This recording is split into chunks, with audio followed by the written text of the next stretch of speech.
হ্যাঁ, আমরা ভিতরে গেছিলাম, কিন্তু ওই যে একটা মেয়ে আছে না, ও রাগ করে আমাকে মোবাইল টোবাইল ভাঙ্গা এই যে দেখো 500 টাকা হাতে ধরাই দিয়া বাইর করে দিল। আচ্ছা, তাহলে আপনি একটু বসেন, আমি আপনার জন্য একটু নাস্তা নিয়ে আসি। আমার সাথে বিয়াদবি করলি, বের হ এখান থেকে, বের হ। আম্মা, আম্মা তুমি ঠিক আছো? আম্মা। আসসালামু আলাইকুম বন্ধুরা, আশা করি আপনারা সবাই ভালো আছেন। বন্ধুরা, গরিব ঘরের রাজপুত্র নাটকের পর্ব 40 তো আপনারা ইতিমধ্যেই দেখে ফেলেছেন।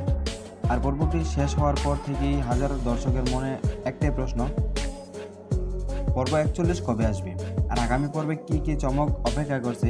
আজকের এই ভিডিওতে আমরা আলোচনা করব পর্ব 41-এর সম্ভাব্য কাহিনী, রিলিজ আপডেট এবং আগামী পর্বের কী হতে পারে সেই বিষয়গুলো নিয়ে। তাই ভিডিওটি শেষ পর্যন্ত অবশ্যই দেখবেন। বন্ধুরা, পর্ব 40-এ আমরা বেশি কিছু আবেগঘন ঘটনা দেখেছি।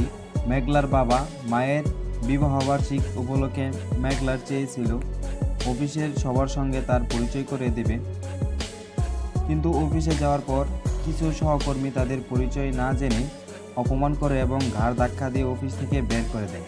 ঠিক সেই সময় যেখানে মেঘলা এসে পৌঁছায়, আর এই ঘটনা গল্পের মোড় ঘুরিয়ে দেয়। পর্ব 41-এ মেঘলা তার বাবা মাকে অপমান করার জন্য দায়ী ব্যক্তির বিরুদ্ধে কঠোর ব্যবস্থা নেবে, এমনকি তাকে চাকরি থেকে বরখাস্ত করতে পারে।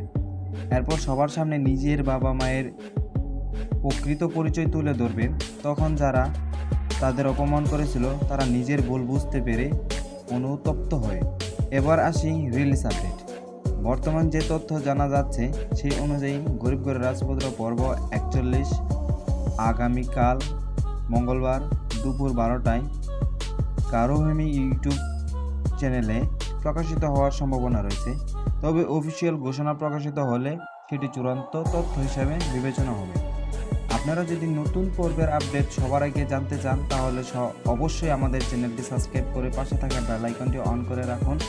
আমরা নিয়মিত নতুন নাটকের আপডেট, রিভিউ এবং প্রেডিকশন নিয়ে প্রকাশ করি।